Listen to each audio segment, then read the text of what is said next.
Episode 23. Kembalinya Valentina Marinau. Rumah megah keluarga Marinau malam itu diterangi cahaya kekuningan yang hangat. Tetapi atmosfernya terasa lain, ada getaran halus. Seperti rumah itu menahan napas. Setelah lama kehilangan ratunya. Pukul 19.02, pintu utama terbuka.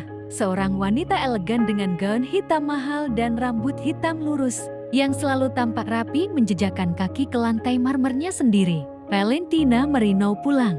Setelah berbulan-bulan berada di Prancis, mengaudit, memimpin merger, dan memastikan setiap cabang Marinau Group berjalan sempurna, ia akhirnya kembali. Namun ada satu hal yang tak pernah ia temukan di rapat manapun. Rasa damai. Begitu masuk, yang pertama ia lakukan bukan melepas jaket, bukan duduk, bukan memanggil asistennya, tapi "Mana Davin?" Suara itu bergetar, bukan marah, bukan tegas, tapi rindu. Ketika Davin muncul dari lantai 2, memakai piyama navy, langkahnya pelan. Valentina berbisik, ia sudah besar, wajahnya makin tegas, matanya makin dewasa. Tapi ada sedikit jarak yang bahkan Valentina tak pernah sadari selama ini. Begitu melihat putranya, Valentina langsung memeluknya. Memeluk sangat lama. Seolah ingin membayar semua pelukan yang gagal ia berikan bertahun-tahun ini. "Sayang, maafkan mama, terlalu lama," bisiknya, suaranya parau. Davin membalas pelukan itu diam-diam, tidak erat, tapi tidak menolak. Ia hanya menatap kosong. Dia sudah terlalu sering menunggu, terlalu sering kecewa. Valentina terus bercerita banyak hal tentang Paris, tentang rapat-rapat panjang, tentang proyek baru, tentang hadiah-hadiah mewah yang ia beli, tas limited edition, sepatu desainer, jam tangan langka, semuanya disiapkan.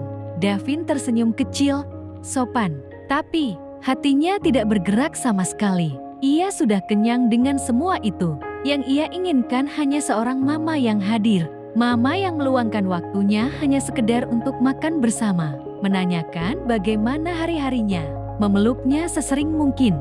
Hanya hal sederhana itu yang Davin harapkan selama ini. Tapi Mario kakaknya selalu memberi pengertian pada Davin. Valen mamanya melakukan itu semua untuknya, untuk masa depan Davin. Karena ia pikir semua itu yang Davin butuhkan. Ia ingat pesan kakeknya, "Mamamu mungkin salah, mamamu mungkin tidak tahu cara menyampaikan cintanya pada putranya. Tapi apapun itu, maafkan dia. Dia sangat mencintai Mona." Pesan kakeknya itu selalu meredakan rasa marah di hati Davin. Dan malam itu, ketika mereka duduk berdua di ruang tamu yang besar dan mewah itu, Valentina memulai kebiasaan lamanya, membriefing Davin tentang masa depan, tentang peran pewaris, tentang image keluarga, tentang tanggung jawab. Dan Davin mendengarkan, sampai ia tak tahan lagi. Kalimatnya keluar pelan tapi tajam seperti kaca yang pecah. "Mama yakin tidak akan menikah lagi." Valentina terkejut. Davin nyaris tak pernah bertanya soal kehidupan pribadinya. "Mama tidak butuh siapa-siapa. Cukup kamu," jawab Valentina yakin. Davin menarik napas panjang, bibirnya menegang. Lalu ia berkata, dengan suara paling serius yang pernah ia gunakan dalam hidupnya, Mama boleh atur semua tentang hidupku, pendidikanku, karierku, masa depan perusahaan, atau apapun itu." Ia menatap mata mamanya, mata yang selama ini hanya melihatnya sebagai penerus, bukan sebagai anak. Itu yang dirasakan Davin. "Tapi kecuali satu hal, jangan sentuh urusan cintaku, jangan atur siapa pasanganku." Hanya itu yang Davin mohon sama mama. Jangan buat Davin menderita seumur hidup. Mata Valentina mulai berembun. Kata-kata putranya begitu menyayat. Seakan ia tidak pernah melakukan sekalipun membahagiakan putra kesayangannya itu. Keheningan turun. Untuk pertama kalinya dalam bertahun-tahun, Valentina tidak punya kata-kata yang siap untuk ia ucapkan. Dan anehnya, lalu ia tersenyum. Senyum kecil tapi nyata. "Kakekmu benar," katanya pelan, hampir seperti bicara pada dirinya sendiri. Dia bilang, "Davin sudah punya seseorang. Ada gadis yang sangat kamu cintai." Davin terdiam. Nama Kiana seketika memenuhi kepalanya. Valentina memperhatikan perubahan kecil itu. Cara Davin menunduk, cara matanya melembut, cara jemarinya mengeratkan genggaman di paha. Semua tanda orang jatuh cinta. Awalnya, Valentina mengira gadis itu mungkin hanya ingin memanfaatkan kekayaan putranya. Ia terlalu sering melihat hal itu, terlalu sering dihianati kepercayaan. Tapi Mario papanya sendiri meyakinkannya. Mario berkata kalimat yang akhirnya membuatnya percaya. Biarkan Davin bahagia. Kamu sudah merenggut terlalu banyak darinya. Dan malam itu, untuk pertama kali dalam hidupnya, Valentina mengakui dalam hati bahwa papanya benar. Ia melihat putranya begitu sering sendirian, begitu jarang tersenyum, begitu dewasa sebelum waktunya. Bukan karena pilihan Davin, tapi karena ia, Valentina, tidak pernah hadir. Perlahan ia mengulurkan tangan, menyentuh pipi Davin. Kalau gadis itu membuatmu bahagia, suaranya bergetar. Mama tidak akan menghalanginya.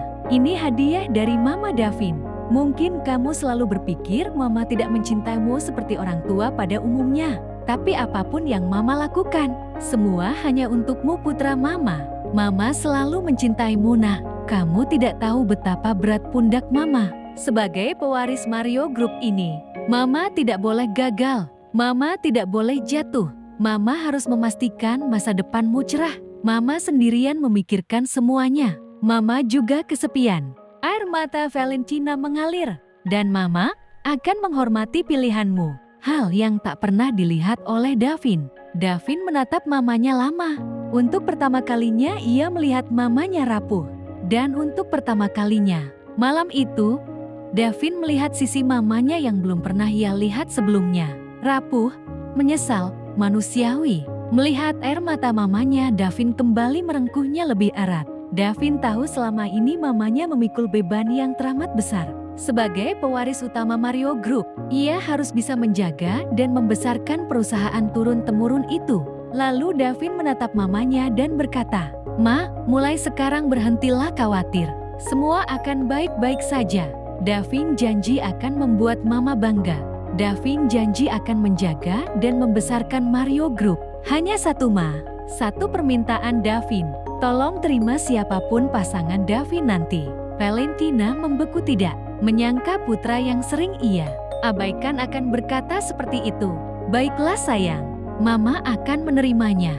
Siapapun pasanganmu nanti, asal dia benar-benar tulus mencintaimu, Mama akan merestuinya. Terima kasih sudah jadi anak yang baik. Meski Mama tak selalu menemanimu selayaknya orang tua pada anaknya. Aku mengerti, Ma. Terima kasih." Kini mereka menjadi lebih dekat setelah saling mencurahkan apa yang mereka pendam selama ini.